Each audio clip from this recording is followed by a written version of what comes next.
అందరికీ నమస్కారం. మన తెలుగు ఛానల్కి స్వాగతం. నా పేరు గీత. మనం ఇప్పుడు ఆమ్రేడిత సంధి గురించి నేర్చుకుందాం. ఆమ్రేడిత సంధి అచ్చునకు ఆమ్రేడితం పరమైతే సంధి తరచుగా వచ్చును. అసలు ఆమ్రేడితం అంటే ఏంటిది? మరి ఒక పదాన్ని రెండుసార్లు ఉచ్చరిస్తే రెండోసారి ఉచ్చరించబడిన పదాన్ని ఆమ్రేడితం అని అంటారు. ఉదాహరణకు చూడండి, ఆహాహా, ఆహా ప్లస్ ఆహా ఏమన్నాడు? మనకి అచ్చునకు ఆమ్రేడితం పరమైతే అన్నాడు. రెండవసారి ఉచ్చరించబడిన పదాన్ని ఆమ్రేడితం అన్నాం. ఇక్కడ ఏమున్నది? మనకి పూర్వపదము, పరపదము. ఈ పూర్వపదంలో హా అంటే ఆ పలుకుతుంది. ఆ అనేది ఏంటిది? మనకి అచ్చు. అంటే దీనిలో ఆ అనేది అచ్చు. అవి ఎలా పలుకుతాయి? మనం అన్ని హల్లులన్నీ కూడా ఏమనుకున్నాము? క్ ప్లస్ ఆ కా అవుతుంది, హు ప్లస్ ఆ హా అవుతుంది, న ప్లస్ ఆ నా అవుతుంది, త్ ప్లస్ ఈ తి అవుతుంది. అంటే మళ్ళీ అన్ని అచ్చుల రూపంలోనే పలుకుతున్నాయి. హల్లులన్నీ కూడా నకార పళ్ళుతో ఉంటాయి. వాటికి మళ్ళీ మనము ప్రాణం పోసి హల్లుల రూపంలో మనము అచ్చులను చూసుకుంటున్నాం. చూడండి, ఆహ్ అంటాం. ఇక్కడ ఆహ్ వచ్చింది. ఆహ్లో ఏం పలుకుతుంది? మనము ఆ పెట్టుకున్నాం అంటే హా అయింది. చూడండి, ఆహా ప్లస్ ఆహా. ఆహా అంటే ఆ పలుకుతుంది, అంటే అచ్చు కాబట్టి ఇక్కడ అచ్చుకి ఆమ్రేడితం పరమైంది కాబట్టి ఇది ఆమ్రేడిత సంధి. అరరే, అరే ప్లస్ అరే, అరే. రే అంటే ఏం పలుకుతుంది? ఏ అనేది అచ్చు.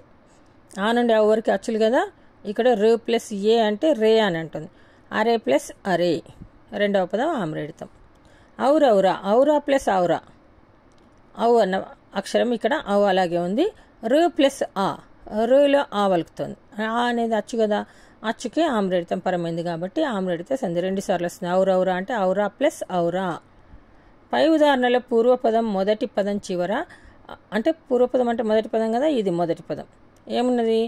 ఆ, ఓ వంటి అచ్చులు ఉన్నాయి. చెప్పుకున్నాం కదా మనం, ఆ నుండి ఔ వరకు అచ్చులు. ఈ అచ్చులకు ఆమ్రేడితం పరమైతే సంధి వస్తుంది. ఈ అచ్చులన్నిటికీ కూడా ఆ నుండి ఔ వరకు అచ్చులు ఇక్కడ రావాలి. ఇక్కడ అచ్చుకి రెండవ పదం పరమైతే ఆమ్రేడితం అని అంటారు. అదే ఆమ్రేడిత సంధి. కొన్ని ఉదాహరణలు. ఔరా ప్లస్ ఔరా, ఔరౌరా. ఇక్కడ ఏమొచ్చింది? ఆ ప్లస్ ఔ ఈజ్ ఈక్వల్ టు ఔవే అవుతుంది, ఔ. ఆహా ప్లస్ ఆహా, హా అంటే ఆ పలుకుతుంది. ఇక్కడ పొట్టి ఆ పలుకుతుంది. రా అంటే ఇక్కడ హా అన్నాం కాబట్టి సెకండ్ ఆ పలుకుతుంది. ఆహాహా, ఆ ప్లస్ ఆ ఈజ్ ఈక్వల్ టు ఆ. ఓహోహో, ఓహో ప్లస్ ఓహో, ఓ అన్నది కూడా అచ్చే అని చెప్పుకున్నాం కదా మనము. ఓ అని అంటే ఇక్కడ అచ్చు కాబట్టి అచ్చుకి ఆమ్రేడితం. రెండవ పదం పరమైతే ఆమ్రేడిత సంధి అని అంటారు. ఇది ఆమ్రేడిత సంధిది ఒక ఉదాహరణ. ఇంకొన్ని ఉదాహరణలు చూసుకుందాం. ఏమిటి ఏమిటి, ఏమిటి ప్లస్ ఏమిటి. టీ అంటే ఈ పలుకుతుంది. చూడండి, ఈ plus A is equal to కూడా ఏనే అవుతుంది. ఏమేమి, ఏమి ప్లస్ ఏమి, ఏమేమి. ఎట్లెట్లు, ఎట్లు ప్లస్ ఎట్లు, ఎట్లెట్లు. క్లే అని అంటే దీనిలో ఎట్లు వచ్చింది. చూడండి, ఎట్లెట్లు. ఇక్కడ ఇలా వచ్చిందని ఎట్లే ప్లస్ ఎట్లు రాయకూడదు. ఎట్లు ప్లస్ ఎట్లు అంటే ఇక్కడ ఉకారం వచ్చింది. ఉకారం అనేది ఏంటిది? మనకి అచ్చు కాబట్టి ఈ అచ్చుకి ఏమైంది? రెండవ పదం పరమైంది కాబట్టి అని అంటే ఆమ్రేడితము అని అంటారు. అరే, అరే ప్లస్ అరే, ఏ ప్లస్ ఆ ఈజ్ ఈక్వల్ టు ఏ. రేలో ఏమొచ్చింది? మనకి ఏ అనే అక్షరం పలుకుతుంది. ఏ అనే అక్షరము అచ్చు కాబట్టి ఇది ఆమ్రేడిత సంధి. ఆమ్రేడిత సంధి ఈ కింది ఉదాహరణలో వికల్పంగా జరుగుతుంది. వీటిని గమనిస్తే సంధి జరిగిన రూపం ఒకటి, సంధి రాని రూపం మరొకటి. ఏమేమి ఒకసారి సంధి జరుగుతుంది, సంధి రాని రూపం కూడా ఉంటుంది. చూడండి, ఏమి ప్లస్ ఏమి, ఏమేమి, ఏమి ప్లస్ ఏమి.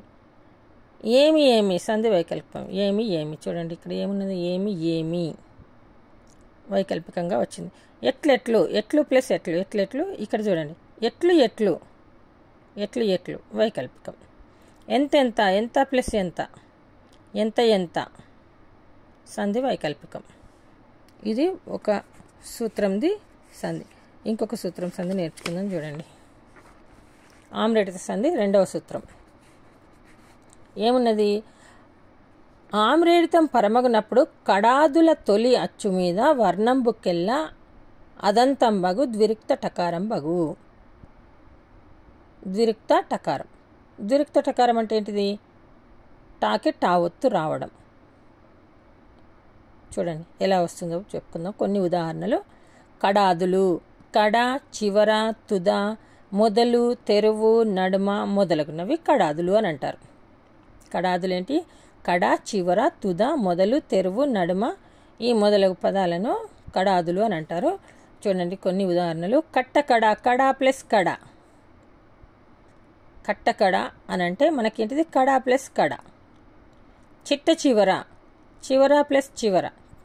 కడ వచ్చింది ఇక్కడ, కట్టకడ. చిట్ట చివర అంటే చివర ప్లస్ చివర. తుట్ట తుద, తుద ప్లస్ తుద, ఇక్కడ తూ రావాలి. బట్ట బయలు, బయలు ప్లస్ బయలు. బయలు ప్లస్ బయలు. నట్ట నడుమ, నడుమ ప్లస్ నడుమ వస్తుంది. తెట్ట తెరువు, తెరువు ప్లస్ తెరువు. మొట్టమొదలు, మొదలు ప్లస్ మొదలు. ఇగో ఈ విధమైన పదాలు మనకి వస్తాయి. సంధి కార్యం 3 చూడండి దీంట్లోనే ఆమ్రేడితంలో. అందునకు ప్రభృతులు యథాప్రయోగంబుగా గ్రాహ్యంబులు అంటే ఏంటిది? ఉదాహరణ అందదుకు, అదుకు ప్లస్ అదుకు. చెల్లా చెదరు, చెదురు ప్లస్ చెదురు. చెచ్చెర, చెర ప్లస్ చెర.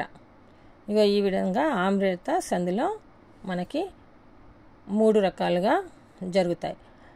ఈ వీడియో కనుక మీకు నచ్చినట్లయితే లైక్ చేయండి, షేర్ చేయండి, సబ్స్క్రైబ్ చేయండి. ధన్యవాదాలు.